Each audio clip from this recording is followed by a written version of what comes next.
Linear thinking is when you think everything flows in only one direction, and this could be, you see everything as only going in one direction. So, um, for some people, it's this kind of a worrisome thing because um, they well, people see this in different ways. Yeah, um, some people may see this as um, like, okay, as everything goes in a single direction. So, um, some people will say, um, so that means um, the further I am on this road or whatever path, the further that I am on this, the better that I am. Some people see it that way. Yeah. So they see everybody behind them as not as good as they are. Yeah. So so they have this tendency to say, okay, yeah, you're not at the same level as me, so that means you are um, less than me. You are not as good as me, so that means I am better than you. See, they have that kind of thinking. So um, this is an example. Yeah, it creates this, you know, me against them. That I am better because I'm ahead of others. That because of that, I am smarter, and that um, I know what's right for everybody. That's that's called paternalism. And then they might say, um, because of this, um, um,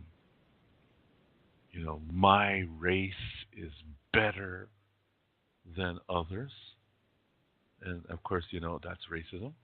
And then they'll say, because of this, um, my, my cultural rules or standards or traditions are better than other people's.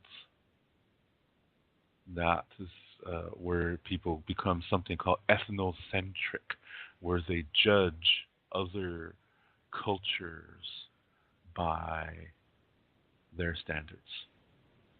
Okay, and uh, this is ethnocentrism.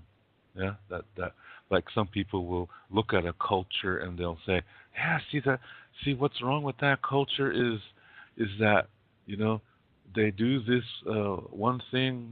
When they chew bubble gum, they they don't know how to blow bubbles, so that's why they're not smart, or something silly like that. Yeah, and so um, so for this reason, they will say something like, because they can't blow bubbles with their bubble gum, they're not as good.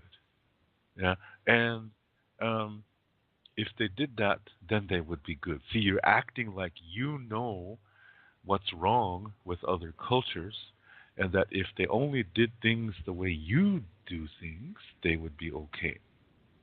See, that's ethnocentrism. This is you see how these all connect, and then you start saying things like, "Well, my way is the only way," and that's where we get into dogma. Okay, so so this is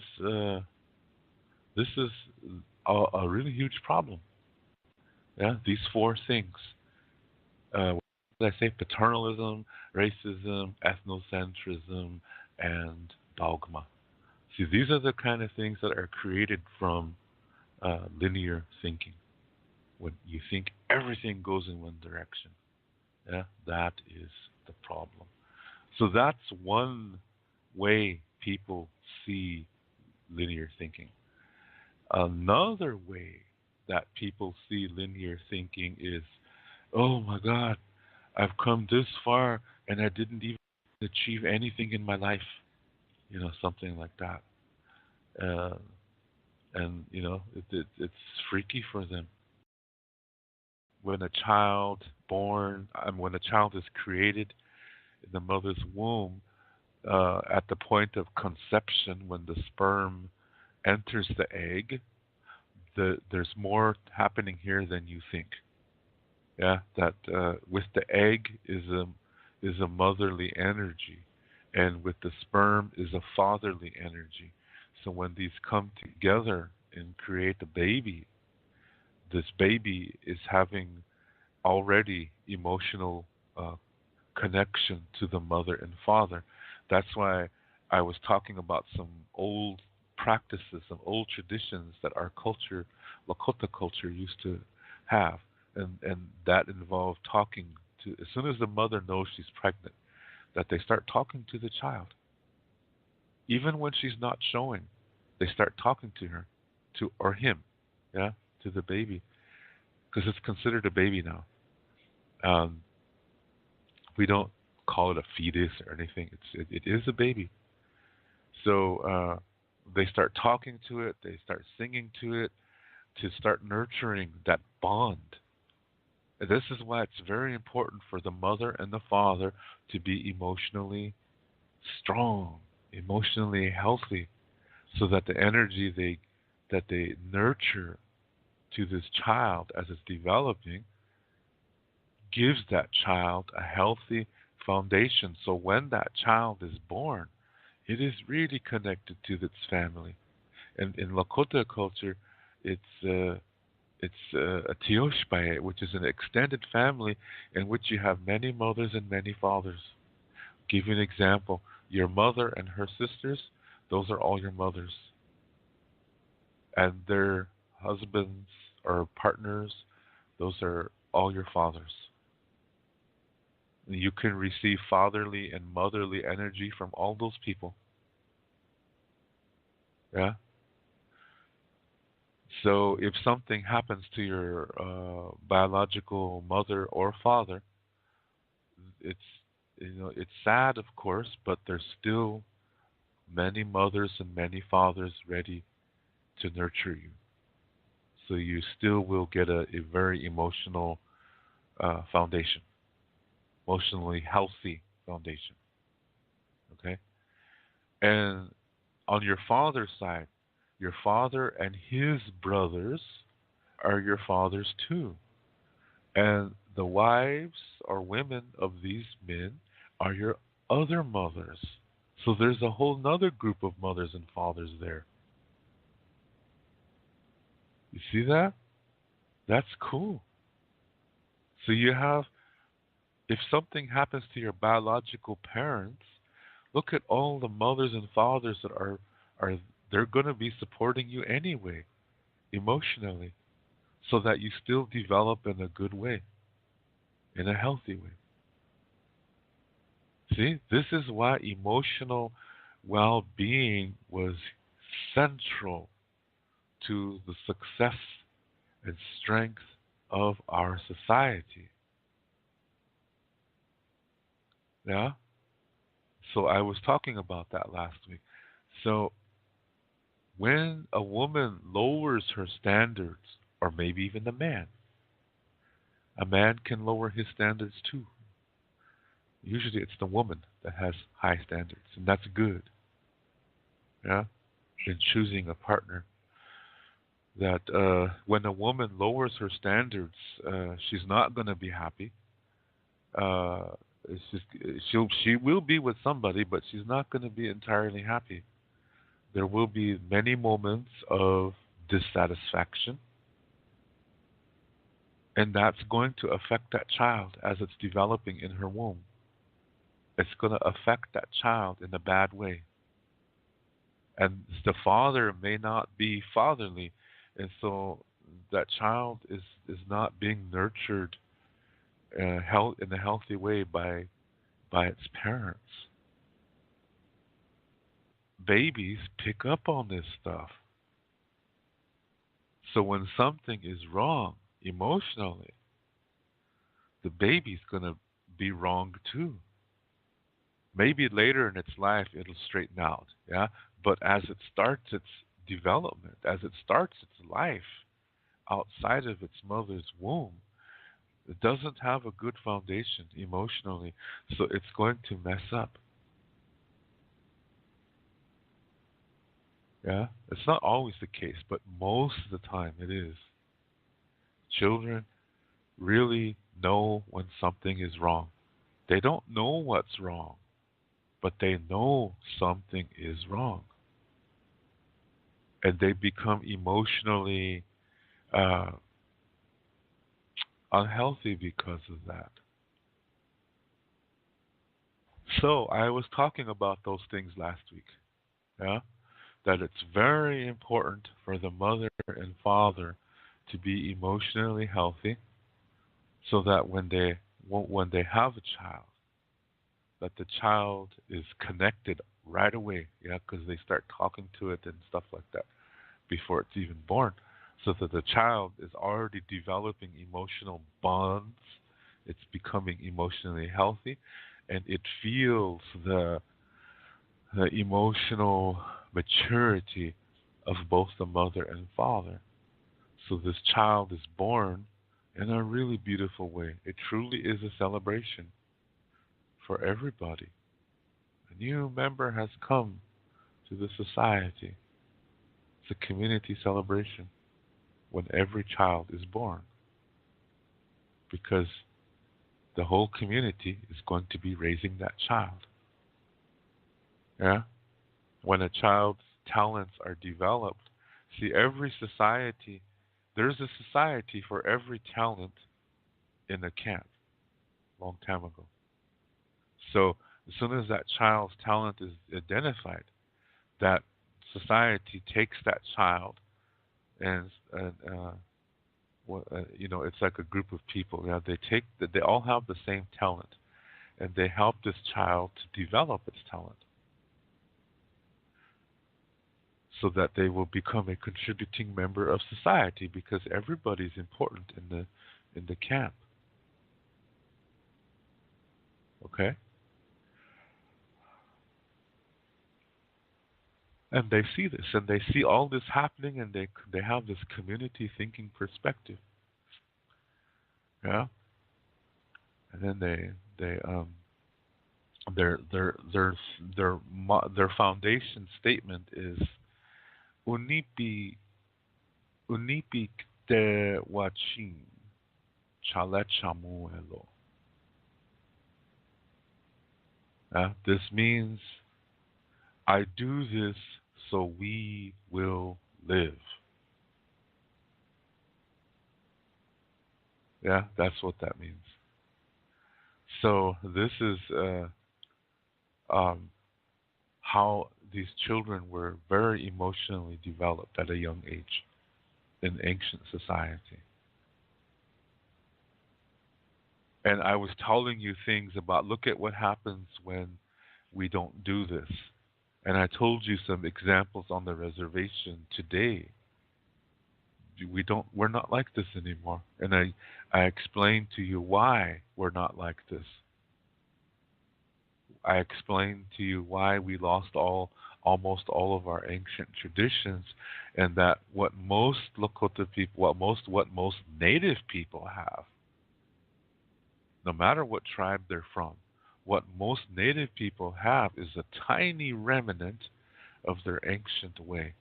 And this tiny remnant is Christian influence. It's tainted by an us against them mentality. That's something called duality, which I'll explain later. Okay?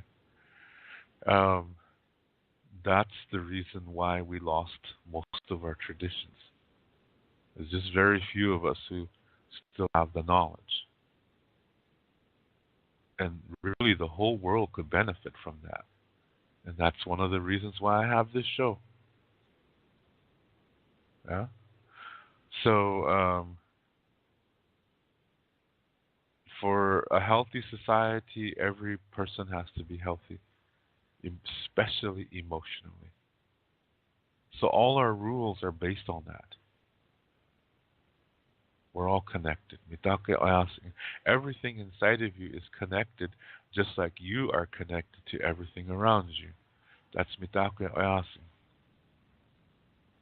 And it's oyasi, not oyasi. It's oyasi. Most places you see this expression on the internet that's written incorrectly. Yeah? Just letting you know. It's oyasi. There's supposed to be a pause between the S and the E sound at the end. So when you hear somebody say mitakuye, that's incorrect. It's mitakuye o ya si. Oyasi. Or some people will say mitakoasi, which is we are related. But it's most people only understand half of that definition. Yeah, they just say we, like me and all of you around me. That's the way most people see it, but that's incorrect. It's incomplete. It goes inside of you too. That everything inside of you is connected to your body, your mind, your emotions, your soul. Yeah, and excuse me, those are four parts. They're all connected. If one goes down, your whole self goes down eventually. Yeah? If you only focus on one part, the others go down, and eventually the rest of you will go down. Even the part you're taking care of will go down too. So you have to nurture all four parts. So in this modern world, what we're not taking care of is the emotional part. That's why you always hear people say, body, mind, soul. Yeah, you go to a wellness place and you see body, mind, soul health spa, body, mind, soul connection. Yeah, body, mind, soul meditation, body, mind, soul yoga, body, mind, soul um, what um, whatever. That's leaving one part out. So that's not going to work because it's only three parts. It has to be four. That fourth part is the emotional. That's what most of these wellness places leave out is the emotional aspect. Or they don't say it's important enough. That's a problem. So the modern society does not allow you to develop healthy in the emotional part of your life. And when that happens, when women get pregnant, the children are already infected with lack of emotional development. Now look at this modern society today. Look at what's going on. Create religions and start going to war against each other just because you believe things in a different way. You say, oh, look at this shiny rock. I'm going to make this valuable and then create a currency system based on that. Oh, create industrial technology. Problem is, it needs oil to work. So let's get the oil. Then you look at what's happening. All of this is just. This is what happens when you don't have emotional development. You lose connection to the earth, and then you end up thinking you can control the earth. And then you end up hurting the earth. You end up polluting the earth. And then you say, oh, I don't live there anyway. I live over there. So that's not going to bother me. So I don't care. You see what I mean? You develop this disconnection thinking. What you don't realize is that no matter how far away you are from a situation, you still are connected to it. Doesn't matter where you live. A lot of fireworks going on outside. I wonder what's happening. Well, if there's some kind of football game happening tonight, sometimes that happens. Anyway, so this is why emotional well-being is so important in life, to have a good life. Yeah. Okay. Now that we understand that part, now this is the part I want to add. All remember what I said, that the four parts of the self are your physical body, your mind, your emotional self, and your soul, your spiritual self. Okay, those are the four parts. I said they're all connected to each other. Yeah, you can use a medicine wheel to represent that. And if this medicine wheel shows that if one connection is gone, the wheel collapses. That means your self becomes sick. You become diseased. Yeah. So in the modern world, there's no emotional development. So when we're born, we're already sick because we didn't receive that emotional, well, being, that emotional connect, that emotional nurturing that we should have, like our ancestors did to their unborn children. It's not the end of the world. We can still fix ourselves. Yeah, we can still fix ourselves. That's the good news. Yeah, we're not damaged goods forever.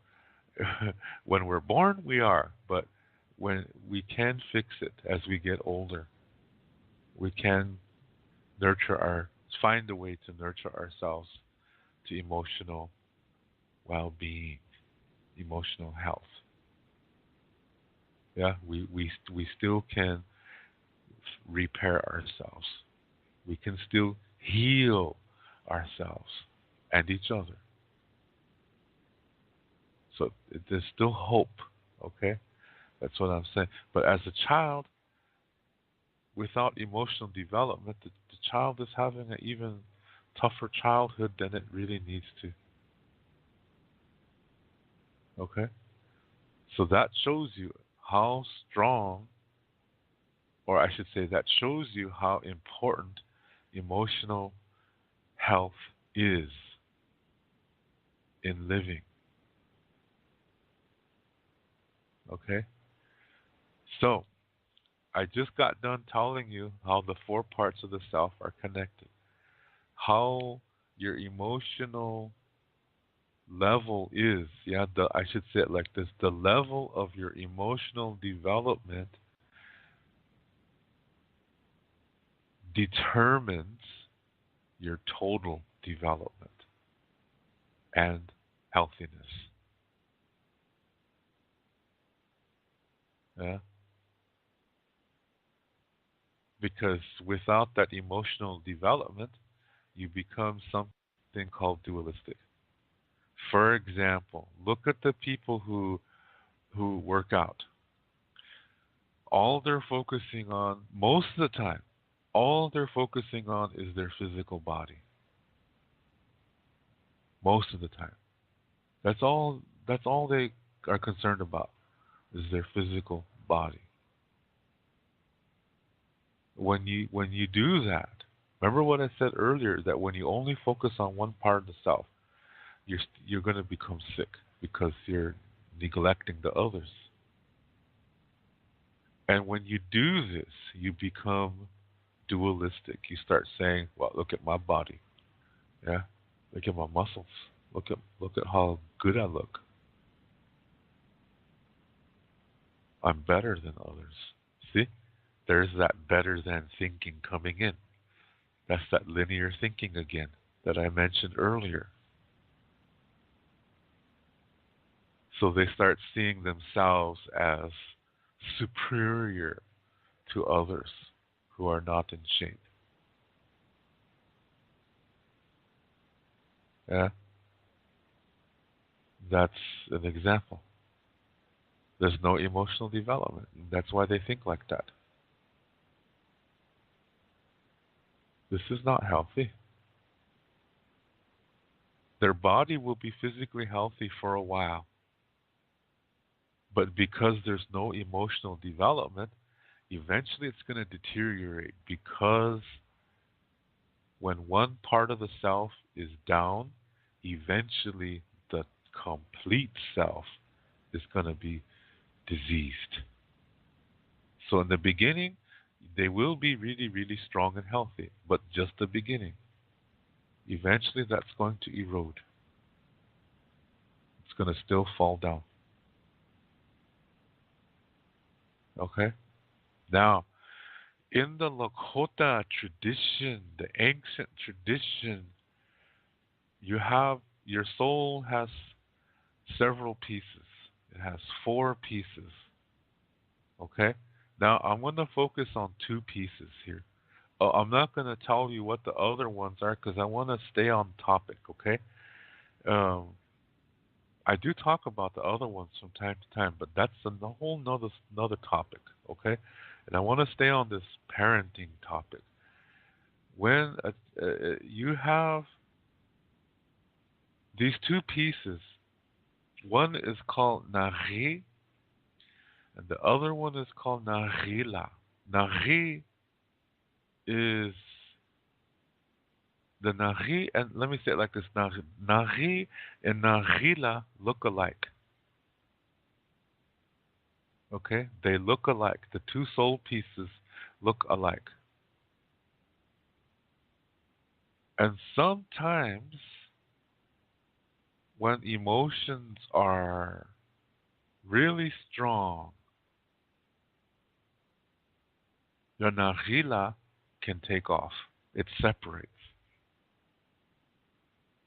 and it takes off. And if you don't get it back, you have a problem now. So think of all the situations where emotions can run really high. Think of all the situations where emotions run very high. Those are those are moments when the Nagila can separate. This is why in our culture we say it's okay to laugh, just don't overdo it. It's okay to cry, but don't overdo it. It's okay to be angry, but you can't stay there. And it's okay to be scared, but you can't stay there either. Yeah? Because when you overdo it, those are the four basic emotions, by the way. All other emotions are combinations of those four. Okay? So, um, when you go too strong in one of these emotions, you can lose your narila. I'll give you a little story here as an example. One time we were traveling to Rapid City and in South Dakota. Uh, a lot of Indians who have jobs. They always, when it's payday, they go to Rapid City. Spend the night in the hotel, and go eat at McDonald's and Kentucky Fried Chicken, and and for those of you who are from my generation, from South Dakota, on the west end of the state, you know, in Rapid City, there used to be this really cool place to eat called Mr. Steak. I bet some of you remember that. That's a really good place. Yeah? We used to eat there all the time. I was just a little boy. I didn't get a steak because I was a little boy, but the hamburgers were killer. Yeah. Oh, I love that. Good memories. Yeah. Home cooked fries. They weren't frozen. They cooked deep fried out of fresh potatoes. Yeah. Ooh, good stuff. Anyway, we were at the hotel, and um, a cousin came with us. One of my cousins came with us. And on the reservation in those days, we only got one TV channel. Yeah, just one. Excuse me. And my cousin, his name was Curtis. He was a funny guy. Yeah, he's really a funny kid. We were watching a show called Hogan's Heroes, and it's an old comedy show. Yeah, and there's a really what's his name?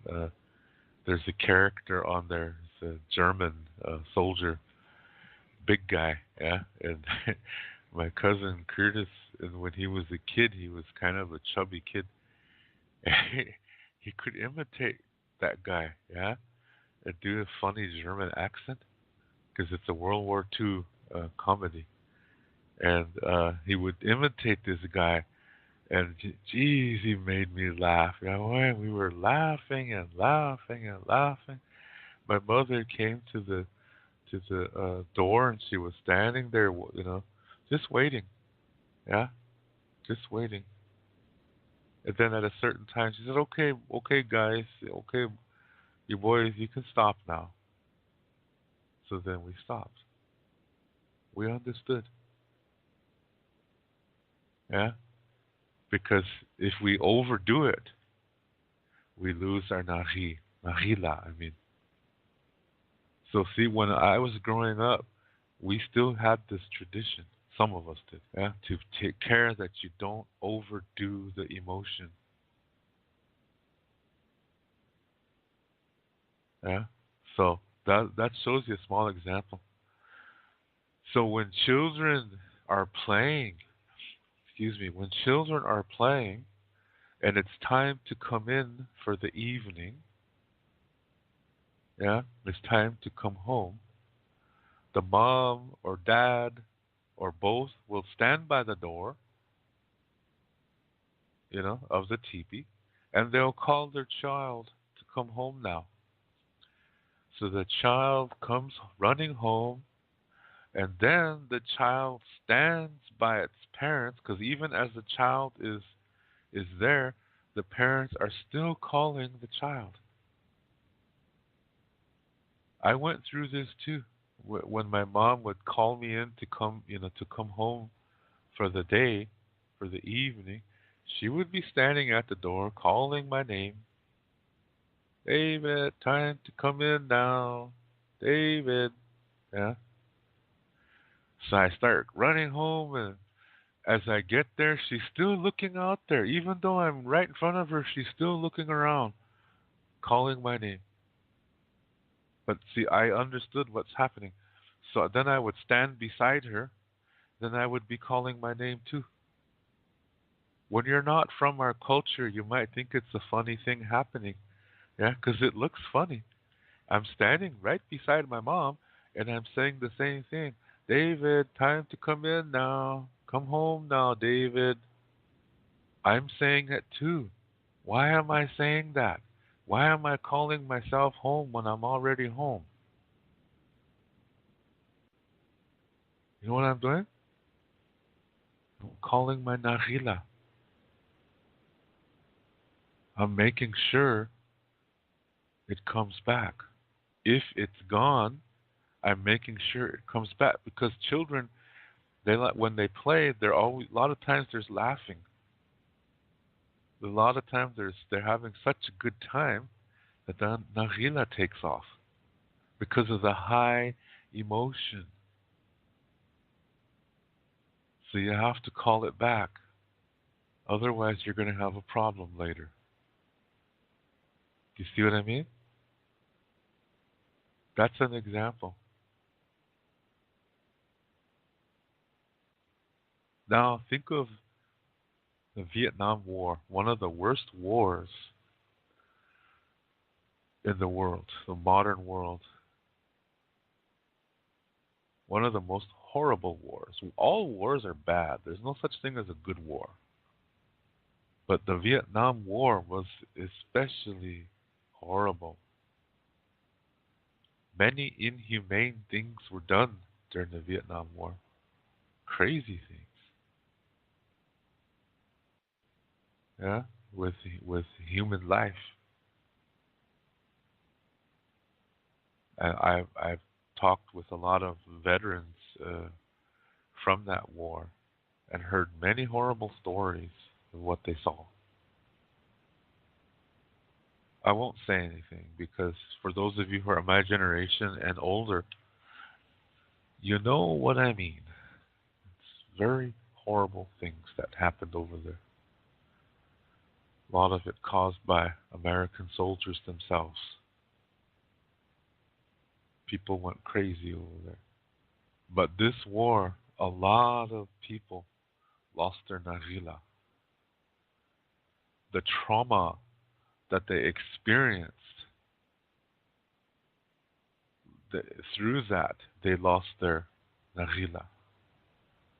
Those who lived and returned to America, they never were complete again.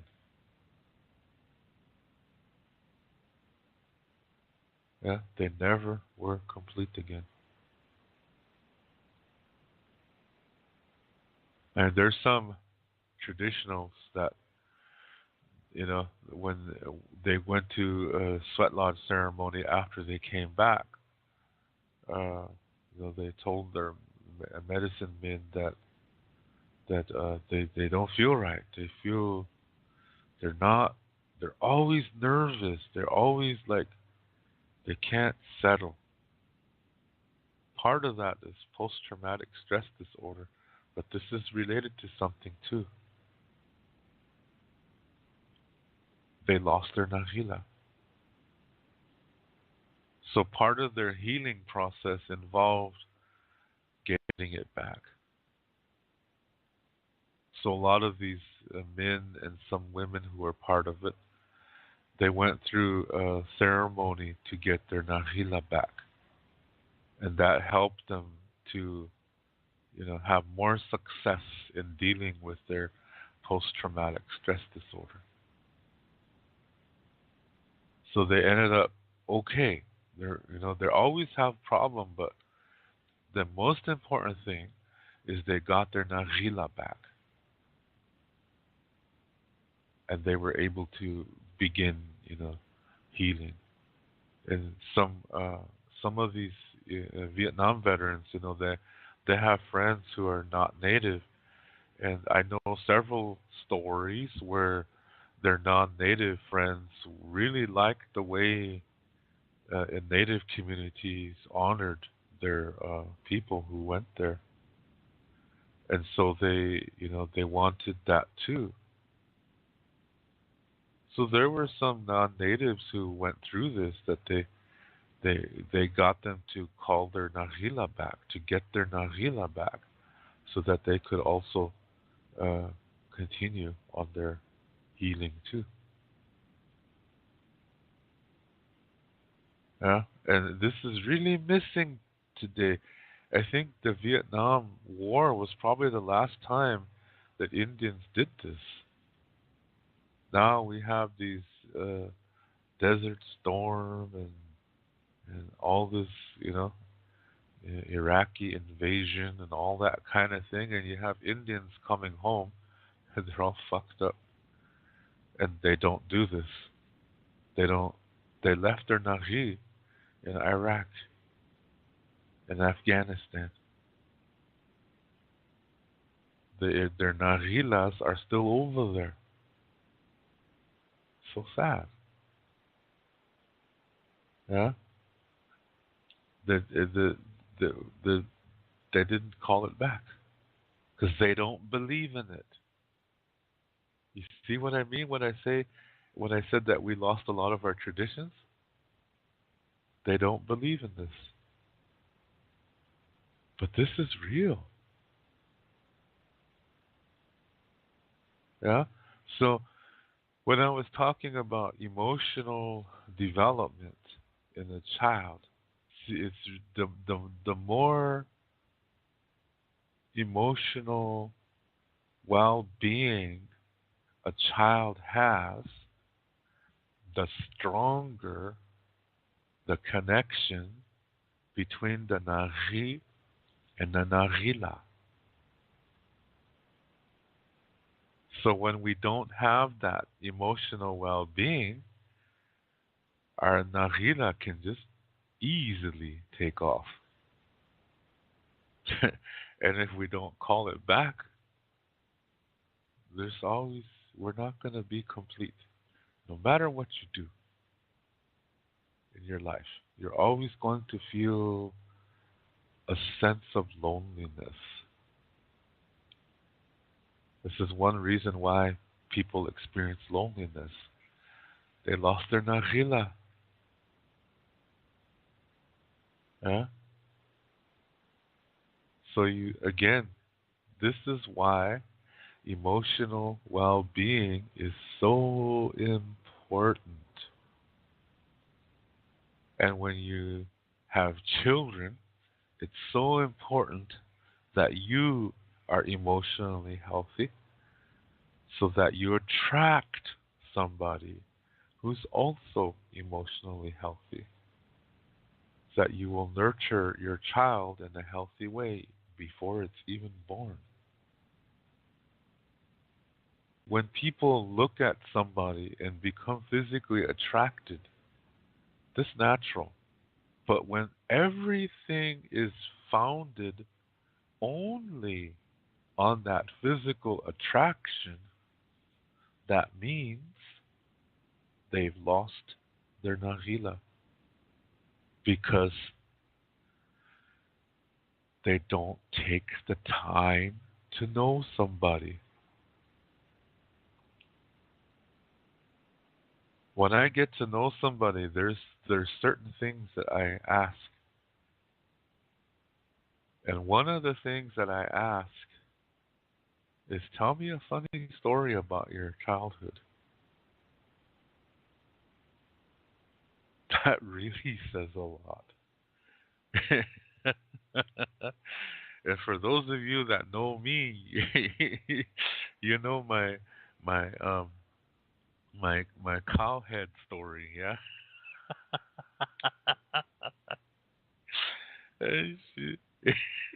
You know that story. If you know me, you know that story.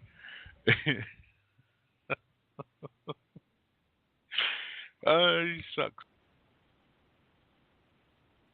This Najida business is really serious. Yeah, that people don't realize that that that this could be a very serious problem when when we lose it. Yeah. So looking at emotional. Hang on a second. I gotta adjust my headset here. When you're looking at emotional development in the child, this is crucial. Yeah, this is crucial um, to our existence, and um, and it's. Hang on a second. There's a message in the background here. Yeah, and when we lose it, when we lose the nahila, and and we don't uh, get it back, look at how much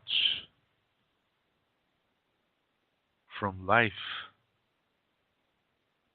we are missing. Yeah, that we're not fully experiencing our lives. Our lives. Yeah, we're not. Um, um, yeah, we're not enjoying our lives fully. We are not living our lives fully when we don't have our narila. So we do funny things. So anyway, this is important. It's very, very important um, for emotional development to happen. Because to call back your narila is not. It's not the full. Um, it's not the full scope. Yeah, we have to. We have to also be emotionally healthy so that it stays. You see? You see how important these things are? That a lot of our peace depends on things that we can't see, but we know they're there because we know that something feels wrong when it's not there.